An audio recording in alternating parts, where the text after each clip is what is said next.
I was trimming lilies at the sink when the phone rang. The radio murmured the weather. The kettle ticked toward a boil, and pollen dusted my fingertips a pale yellow.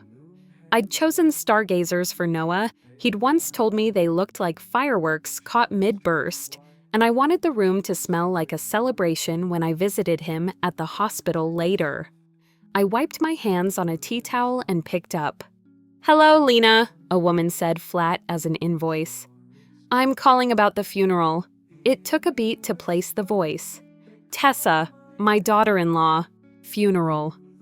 The words snagged in my throat. "For whom?" "For Noah." Her tone barely shifted. "Arrangements are moving along. I need to confirm a time." I pressed my palm to the counter to steady myself, but Dr. Hale said the surgery went well. He said Noah was stable. "That was 2 days ago," she replied. "He died last night. Sepsis." The lily stem slid from my hand and struck the floor with a softened tap. The kitchen seemed to tilt cupboards, breathing in and out, tile wavering under my shoes, while her silence swelled at the other end. "Why didn't anyone call me?" I asked. My voice sounded like it came from the stairwell far away. "I did," she said. "You didn't answer." I pulled the phone away long enough to check the screen. No missed calls, no unknown numbers, no hospital extension. "There's nothing here." "Maybe your phone was off," she said, bored already. "Look, Thursday at 2 works for Pastor Reed, and it'll be small. Family only." "Family only," I repeated. "I am family, Tessa. I'm his mother." A pause, then a chill. "Honestly, it might be calmer if you didn't come. Noah wouldn't want a scene." I stared at the flower on the floor. "You can't be serious. You and he weren't close these last few years," she said softly, like something rehearsed. "Let's not pretend now." It wasn't entirely untrue, and yet it felt like a trick mirror. We had drifted, yes, but drift is not choice when someone moves the shoreline. I swallowed the words that crowded my tongue. "Please," I said. "Let me help plan it. Let me see him." "It's handled." Paper rustled near her mouth, the papery sound of decisions made without me. "I'll text details." The line clicked dead. The kettle began to scream. I turned off the burner and stood there until the water stopped shivering. The kitchen clock hiccuped its mild tick, and the lily on the tile threw a thin shadow like a crack in porcelain. I knelt to pick it up and found my fingers didn't quite obey. Funeral, Thursday, without me. I set the stem on a plate as if it needed a boundary to keep from vanishing, then sank into a chair. For a long time, I listened to the house, the refrigerator motor, a truck passing the faint rattle of a loose window. Ordinary sounds insolent in their ordinariness, as if the world had not shifted. By evening, I had said his name aloud enough to taste it again. Noah. I rehearsed the sensible steps a person takes: call the hospital, the nurse's station, anyone who might soften the edges of the word complications. But what I actually did was dial Harrington Funeral Home, because that seemed like a place where information wore shoes and walked in straight lines. "I'm calling about a service," I said, when a warm voice picked up. "For Noah Hart." "Yes, Ms. Hart." The woman answered gentle. "Everything is set private closed casket." "I didn't set anything," I said. "I'm his mother." A small silence, then a careful apology. "I'm so sorry," the woman said. "We were told you wouldn't be attending, that it would be too hard for you." "Who told you that, Mrs. Hart?" she said. "Your daughter-in-law." I looked at the flower plate as though it might argue on my behalf. "The service is Thursday at 2. "Actually," the woman said, "paper shuffling, there's been a change.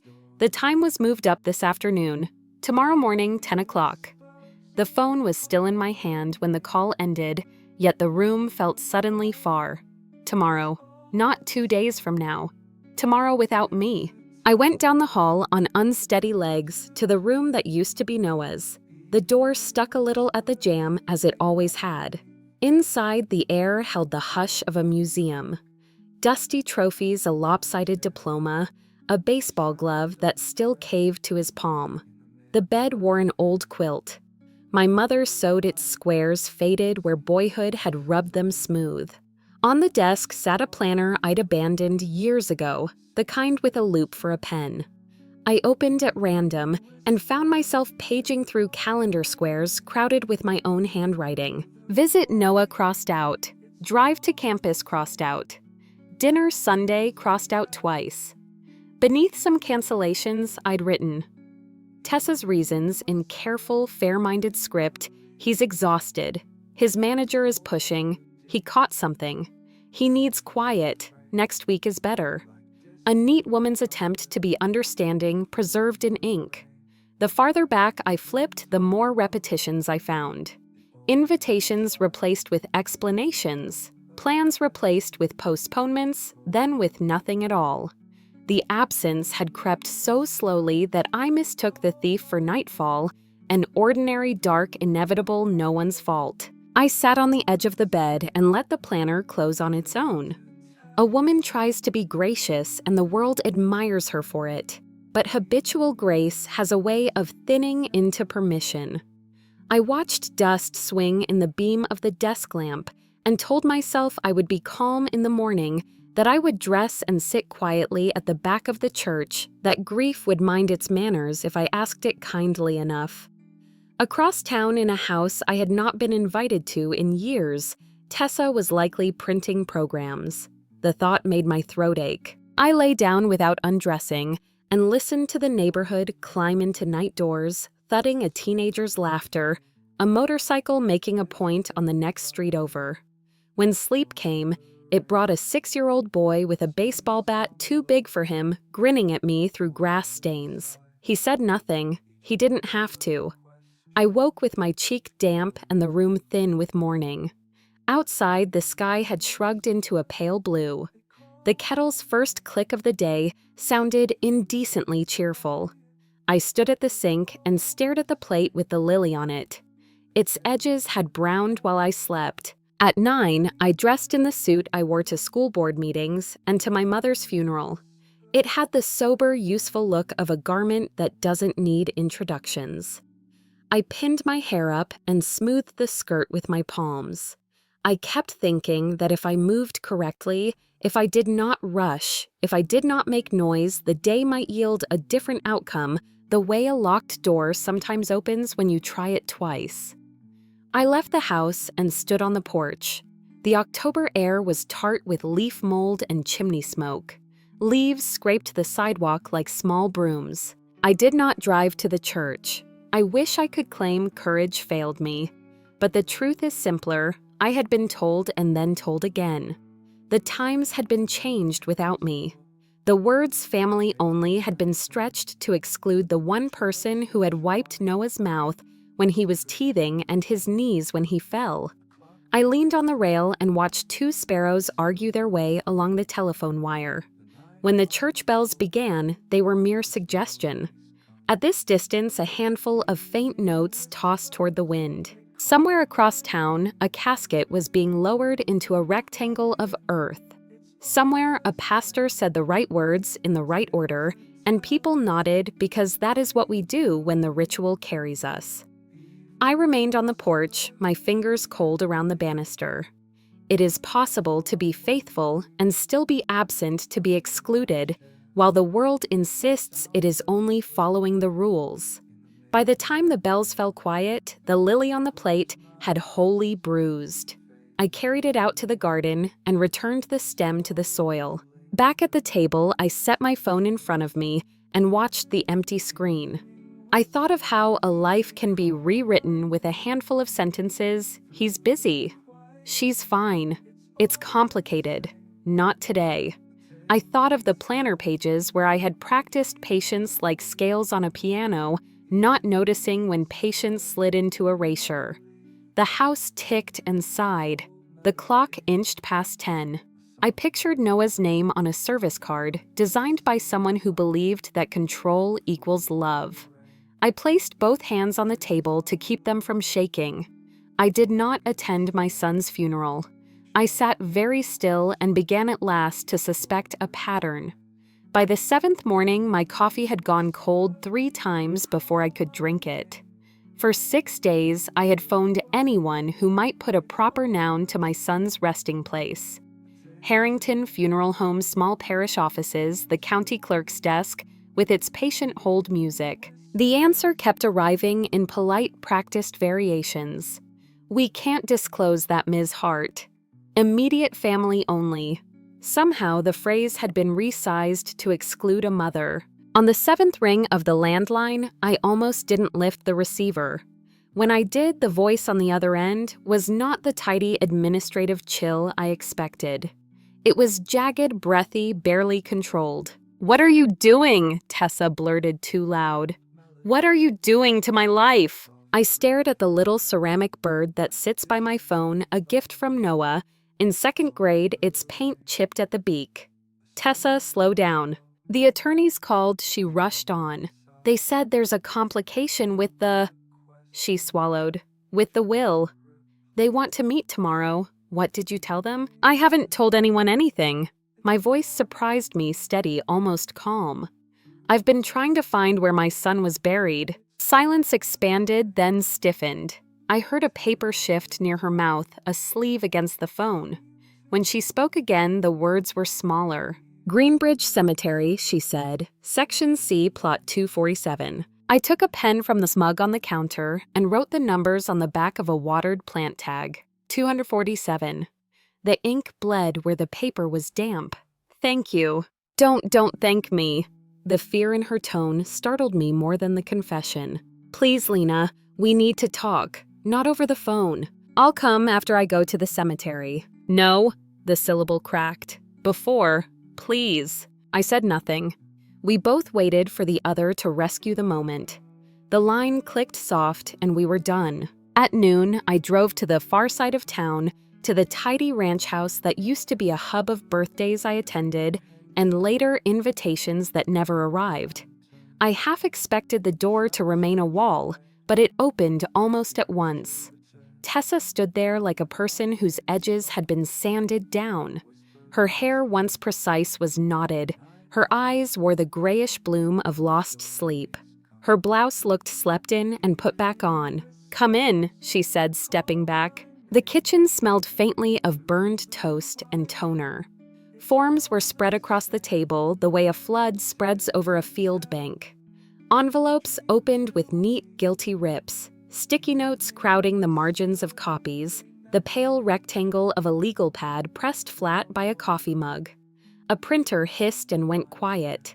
She forgot about the second cup she poured me. A spoon sat in it like a buoy. "What happened with the attorneys?" I asked. She touched the legal pad, then withdrew her hand, as if the paper might reproach her. "They said Noah amended his will 3 months ago." The way she said his name without possessive, without claim, made something in my chest unclench and then burn. "He left everything to you." The table fan rotated and clicked, rotated and clicked. Everything. The house, the savings, the policy. She tried to meet my eyes and failed. "He didn't tell me. He told his lawyer. They called me because I'd scheduled, because I'm the spouse on file. And you want to know what I did?" I said, "I did nothing." She nodded and shut her eyes like that would stop the next part from arriving. "He also hired someone," she said after a beat. "A private investigator." My hand tightened around the handle of the unsipped coffee. "For what?" "For me." She stared at the floor tile grout. "He thought something was wrong between you and him, that you had..." She flinched at the word she had used on the phone days earlier, pulled away. "And did he find something, this investigator?" The answer came out in a handful of thin words. "He found everything." She took a breath that shuddered all the way down. "The messages I intercepted, the emails I deleted, the visits I canceled in your name, the texts I..." She forced the sentence to finish. "The texts I sent pretending to be him." The air tilted. Not the vertigo of tragedy that had its own geometry, but the sudden loss of a plausible map. A year, 2 years, more plans, erased in tidy script. Reasons offered like napkins, he's tired. Next week will be better. Work is a lot, and me always choosing the good explanation because it was the decent thing to do. A person can build a prison out of manners without ever noticing. Why, I asked, the softest word I knew. Her eyes shone and did not spill. Because I was afraid. The voice had no sharpness left. Before Noah, there was someone else. His mother decided I was wrong for her son, and he believed her. She dismantled us smile by smile. When Noah loved me, I promised myself I would never lose like that again. I thought if I kept him close, he'd stay. And then, control felt like safety. She held my gaze at last. It was wrong. I know it was wrong. He knew it too. We both looked at the papers again as if the ink might reorder itself and hand us sentences with less consequence. The refrigerator kicked on. Somewhere a dog barked twice and thought better of a third try. The lawyer, I said. Who is he? Calder, she said. Aaron Calder, Main Street, 2 o'clock. I set the mug down so carefully it made no sound. I'll go alone. She nodded. Her voice nearly broke. There's something he's meant to give you. Calder's office had the kind of quiet.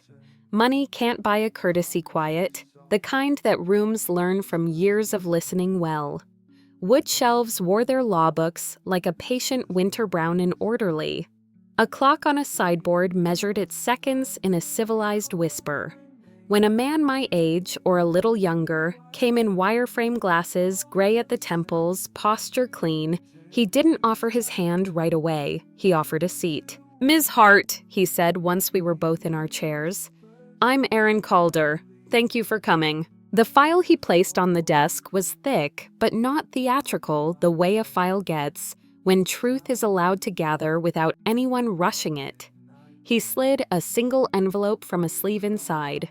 My name was written across it in Noah's hand, his careful engineer's print, the H, with its horizontal bar always a fraction off-center. He asked me to give you this if Calder's voice adjusted not quite clearing, if certain contingencies occurred. If he died, I said because it's sometimes best not to euphemize the hardest thing. Yes. He looked at me over the top rim of the glasses. He also asked me to say verbatim, trust yourself. My fingers knew the envelope before my mind did. The paper remembered the weight of his notes from school permission slips, a poster assignment, a letter from freshman camp that began, I think I hate it here, but also I think I love it here. I turned the envelope over and worried the gum line with my nail until it surrendered without tearing. Would you like privacy? Calder asked, already halfway to the door. Yes, I said, surprised at how fast the syllable arrived. When the latch settled back into its strike plate, I slid the pages out.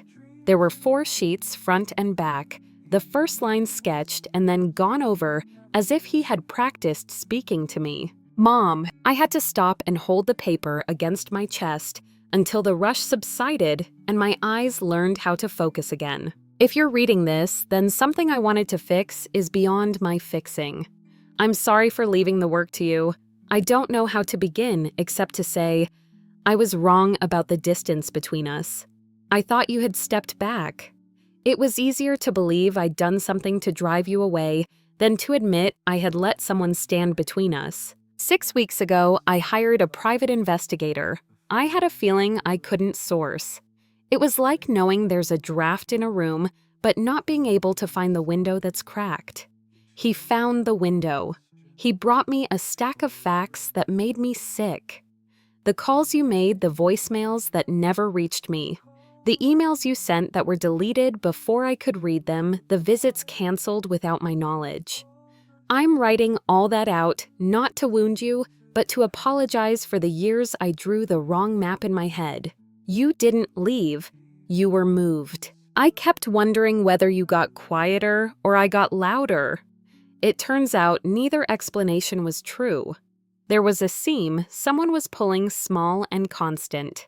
And I let the sweater come undone because I wanted to keep the peace in a house that didn't have much of it. I wish I could deliver this to you in person and hand you one of those big apologies where the hug fixes everything. That's a childish sentence, but it's the one that feels accurate. I'm sorry.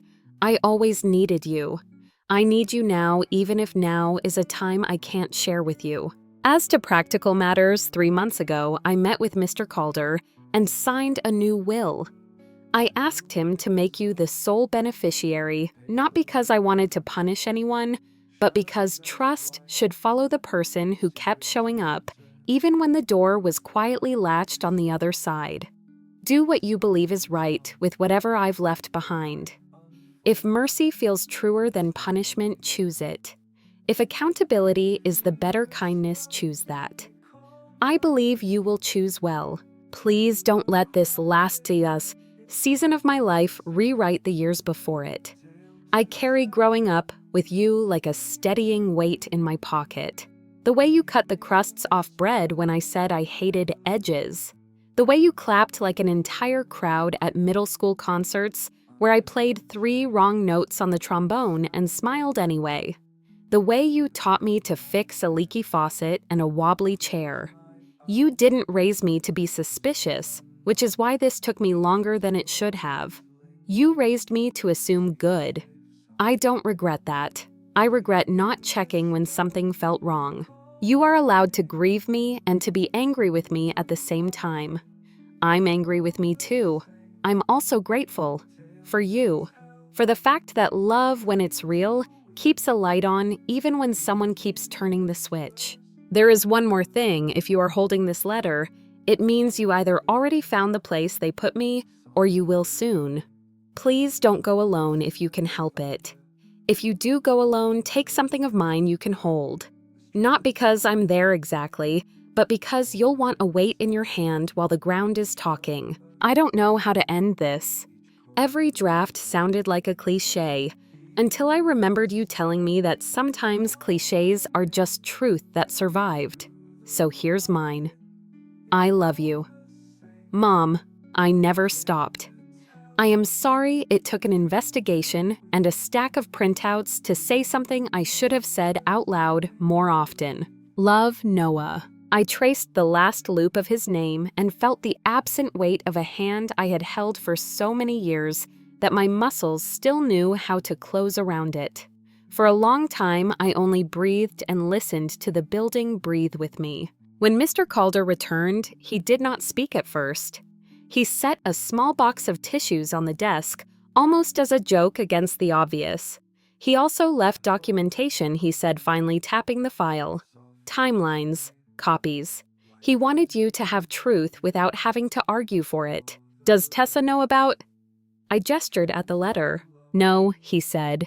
She knows about the will. I didn't disclose the contents of this. That instruction was yours to receive. I slid the pages back into their envelope the way you lower something living into shelter. Thank you. If you need help with next steps, he said gently, legal or otherwise, I'm available. But it's also all right to go home and not do anything at all today. I stood and found that my legs had learned how to hold me again. I'll do what he asked, I said. It seemed the only sentence that fit. Outside Main Street was performing its weekday noon, a delivery truck sighing a boy with a skateboard, arguing with gravity, a woman carrying a paper bag of groceries the old-fashioned way with both arms. The air smelled like rain that hadn't yet decided to fall. I walked to the car with the envelope against my ribcage, as if it were something delicate and warm. At a red light, I looked down at the plant tag in the cup holder. Section C, Plot 247, numbers like a key. I thought of all the ways a life can be divided by years, by addresses, by choices, and how sometimes what unlocks the truth is only an ordinary sequence scribbled quickly with a wet pen. I drove home by the long route past the park where Noah once learned to make the arc of a frisbee fly, true past the diner where we split pancakes on the morning before his first big job interview, past the small church with clematis climbing its fence.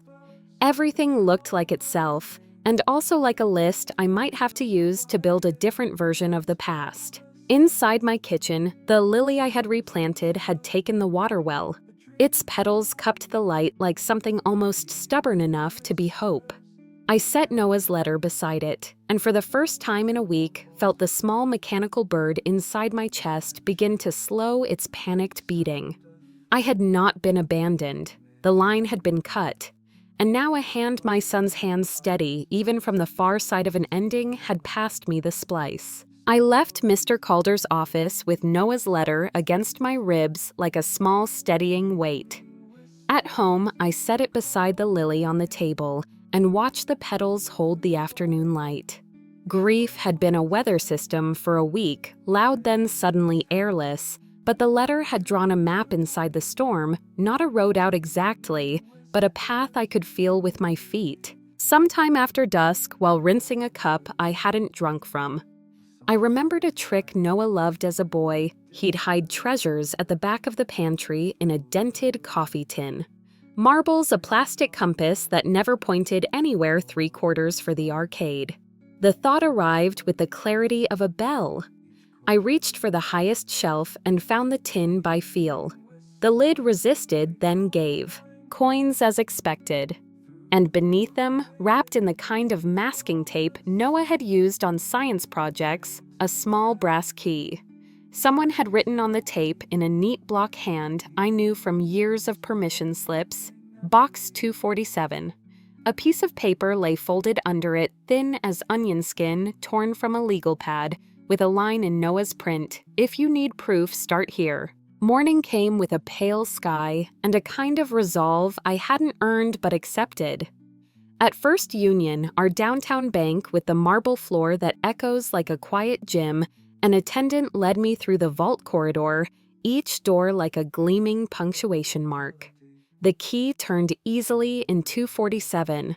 Inside was an envelope and a velvet box that held the soft gleam of old gold, my mother's locket. Years ago, I had told Noah to save it for a daughter if life gave him one. He had saved it for me instead. In the envelope were 3 letters each in Noah's hand, dated like steps across a river. The first 18 months earlier was baffled and tender.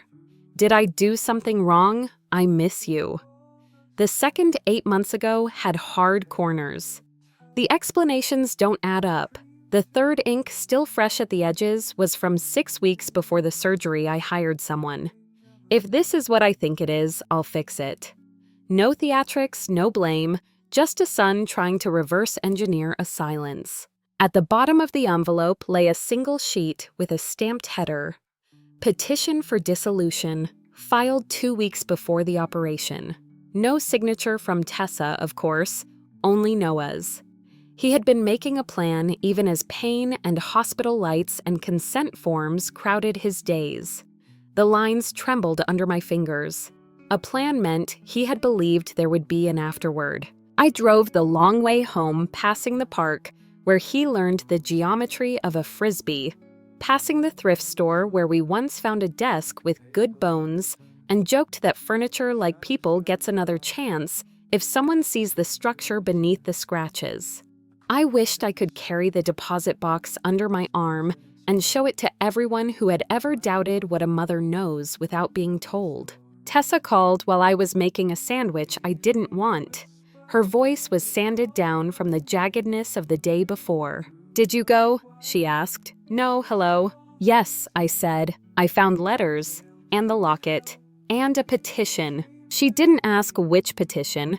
I figured she whispered. Noah had started putting files in a place I couldn't reach. "We need to meet," I said. "At Mr. Calder's. Not here." She agreed too quickly, like a person stepping into water, because refusing would be colder. We settled on the next morning. I slept a little that night, or else I didn't. The difference was academic. When the hour arrived, I dressed in a navy suit that didn't ask questions and drove to Main Street. Calder's conference room was bookish and generous with light. He greeted us without taking sides, an art particular to men who spend their days arranging facts and grief so both can be born. Tessa sat opposite me, hands clasped like she was holding something from breaking apart. Up close, the weeks had carved new shadows under her eyes. "Thank you for coming," Calder said. "I understand there are decisions to make." "We'll start with the truth," I said. No half versions, no omissions. I turned to Tessa. Why did you do it? She took a breath that seemed to touch every bone in her chest.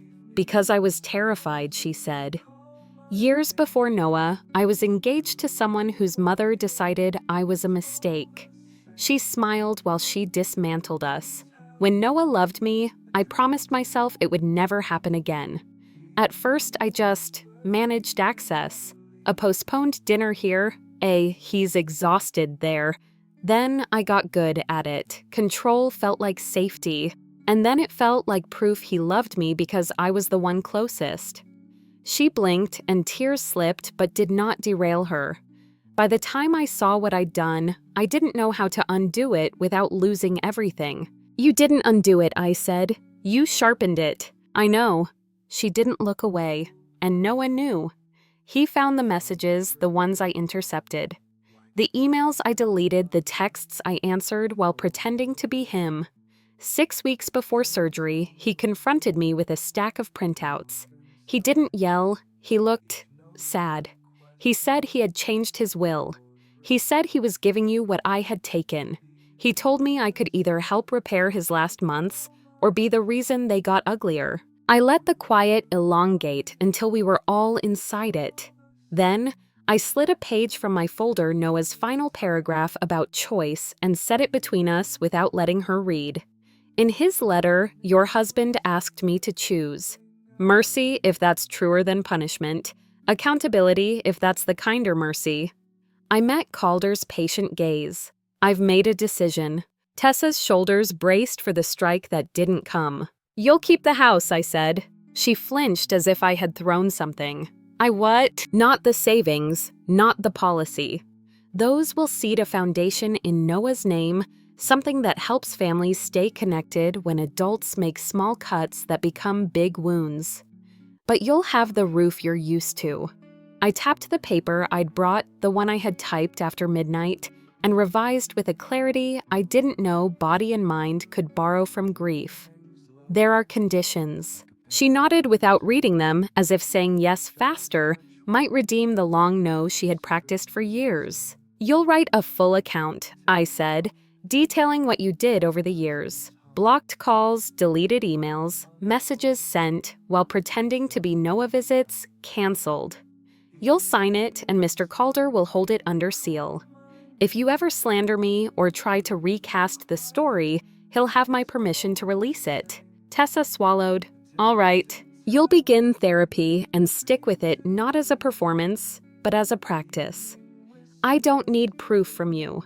I need you to be in a room where someone who isn't me and isn't Noah can help you learn a different definition of safety. She nodded again. Okay. And one more thing, I said softer than I felt.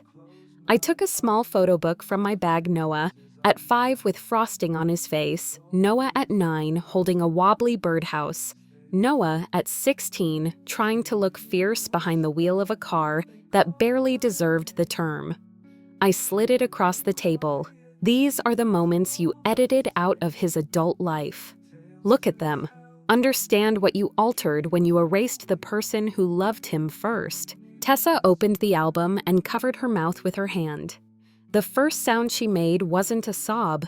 It was smaller, like the hinge of something rusted finally moving. Mr. Calder produced a pen, then waited until she could hold it. She signed the statement I had prepared. He witnessed it and placed it in a plain envelope with a red string closure that looked almost ceremonial. The foundation, he said, gentle, now pivoting us toward whatever future we were building out of wreckage. Do you have a name? The Noah Bridge Fund, I said. Because a bridge is a promise you keep with steel and patience. Calder smiled the kind of smile that holds. We can draft the articles today and file this week. There are community partners I can introduce you to when you're ready. We won't be enemies, I told Tessa, standing. But we won't be friends either. Not now. Send any necessary information through Mr. Calder. No surprises, no narratives. She wiped her eyes on her sleeve. I understand. Thank you for not burning everything down. It wasn't mine to burn, I said. Noah asked me to keep what could still be kept. We shook hands, not as equals, not yet, but as people who had decided not to drag a corpse of a marriage through more rooms than necessary. Outside, the air had the crispness I associate with marching bands and school buses.